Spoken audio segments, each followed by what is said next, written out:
अब बढ़ते हैं आगे, नोएडा की बात करते हैं। नोएडा अथॉरिटी बोर्ड की बैठक में एक बड़ा फैसला हुआ है। नोएडा में जमीन का रेट अब 30% तक बढ़ा गया है। आवासीय हो या फिर कमर्शियल, आपको 30% महंगी मिलेगी। बिल्डर पूरा भुगतान करेंगे तब प्लॉट आवंटित किए जाएंगे। ऋतु महेश्वरी और अरविंद कुमार ने बैठक में फैसला लिया। अब आपको ज्यादा पैसे चुकता करने होंगे नोएडा में अगर आप घर या जमीन खरीदने जा रहा है, क्योंकि जमीन का रेट जो है वो 30% तक बढ़ा दिया गया है।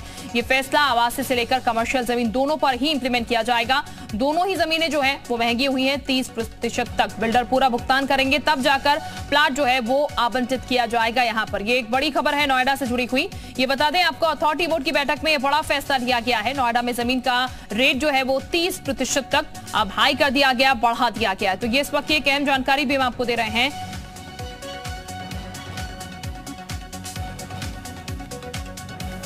तो आपको ग्राफिक्स के जरिए भी कुछ जानकारी देते हैं कि किस तरीके से कितना प्रतिशत रेट ये बढ़ा है, कितना ज्यादा बजट जो है वो डगमगा सकता है। ये बता दें, श्रेणी A+ की 1,75,000 है पुराना रेट यहाँ पर, और नया रेट जो है वो 1,75,000 है। तो पुराना और नया रेट जो है वो हम आपको बता रहे हैं। इसके अलावा अगर बात की जाए तो 92,950 पुराना रेट था श्रेणी A में, जो कि अब 1,11,540 हो गया, यानी कि इतना डिफरेंस आ चुका है। इसके अलावा पुराना रेट 64,790 था B श्रेणी में, जो कि 77,000 से ऊपर अब पहुंच चुका है। इसके अलावा C का 47,180 था पुराना रेट, नया रेट है 56,616। इसके साथ D श्रेणी का 39,440 पुराना रेट था, जबकि 47,328 अब नया रेट होगा। पुराना रेट E श्रेणी का 36,200 था, नया रेट होगा 41,250। ये इतना डिफरेंस यहाँ पर आया है प्रति वर्ग मीटर में इन भूखंडों में। तो ये ग्राफिक्स के जरिए हम आपको जानकारी देते हैं कितना रेट बढ़ चुका है यहाँ पर। अंकित इस वक्त हमारे साथ ज्यादा जानकारी के साथ हमारे सहयोगी जुड़ चुके हैं। अंकित का हम रुख कर लेते हैं। अंकित, जाहिर है कि लोगों की पॉकेट से ज्यादा पैसा खर्च होगा। 30% तक कमर्शियल आवासें जो है वो जमीन की रेट बढ़ चुके हैं। दिक्कतें लोगों को होंगी, कुछ लोग भी आपके पीछे नजर आ रहे हैं। बातचीत भी कीजिएगा और जरा जानकारी भी दीजिएगा।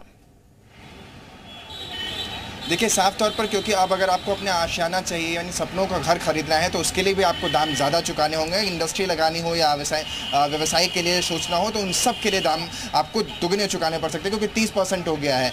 तो सर, प्रॉपर्टी का नोएडा में सर्कल रेट बढ़ गया है, इसको लेकर के आप लोग कैसे देख पा रहे हैं? देखिए, देखना क्या, प्रॉपर्टी तो वैसे बिकी नहीं रही है और इतनी इन्होंने महंगी कर दी है, तो प्रेशर तो पड़ेगा।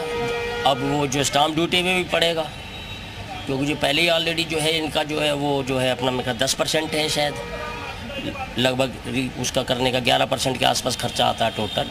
तो 20,000 जैसे 20% बढ़ गया है। कोई सपोज 1 लाख की सर्कल रेट है तो वहाँ 1.25 लाख का हो गया, तो 1.25 लाख का जो है अपना 11% जो है 25,000 रुपये पे कितना बढ़ जाएगा, लगभग 2-2,500 रुपये और एक्स्ट्रा हो जाएगा उसमें से। आपने अभी हाल ही में प्रॉपर्टी परचेज़ की है, आप मुझे बता रहे थे, तो आप जो दाम है उसके बढ़ गए, यानी आपकी प्रॉपर्टी के भी पैसे बढ़ गए हैं, लेकिन आप बेनिफिट में रहे क्योंकि आपने ले ली है? नहीं सर, मैं बेनिफिट में नहीं रहा क्योंकि अभी रजिस्ट्री हुई नहीं है। तो मेरे को तो वैसी ओवर प्राइस प्रॉपर्टी है नोएडा के अंदर, उसके ऊपर से 20 से 30% जो है सर्कल रेट बढ़ा देना, तो मेरी पॉकेट पे तो मतलब वो बहुत हार्मफुल है।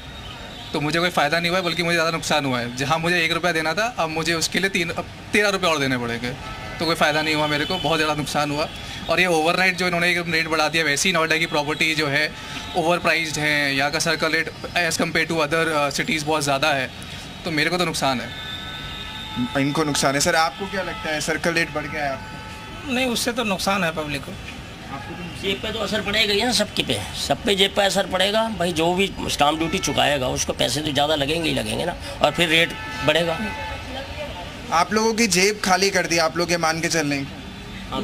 नहीं, ऐसा ही जो है वो चल रहा है। अब गवर्नमेंट का है तो बढ़ना ही है हर अच्छा, लेकिन अब जब कोई इसको परचेज करने जाएगा, मान लीजिए आप खरीद रहे हैं, प्रोक्योरमेंट कर रहे हैं, तब तो आपको ज़्यादा देना पड़ेगा, लेकिन जब आप इसको बेचने की कोशिश करेंगे तब भी तो आपको बेनिफिट मिलेगा ही ना इसका? सर, वो डिपेंड करता है मार्केट में उस समय बायर है कि नहीं है। अगर बायर नहीं होगा तो मेरे को हो सकता है मुझे जितने पे मैंने खरीदी है उससे भी कम पे बेचना पड़े, क्योंकि मार्केट जो है बहुत सर्टन नहीं है इस समय, बहुत अनसर्टेनिटी है मार्केट के अंदर।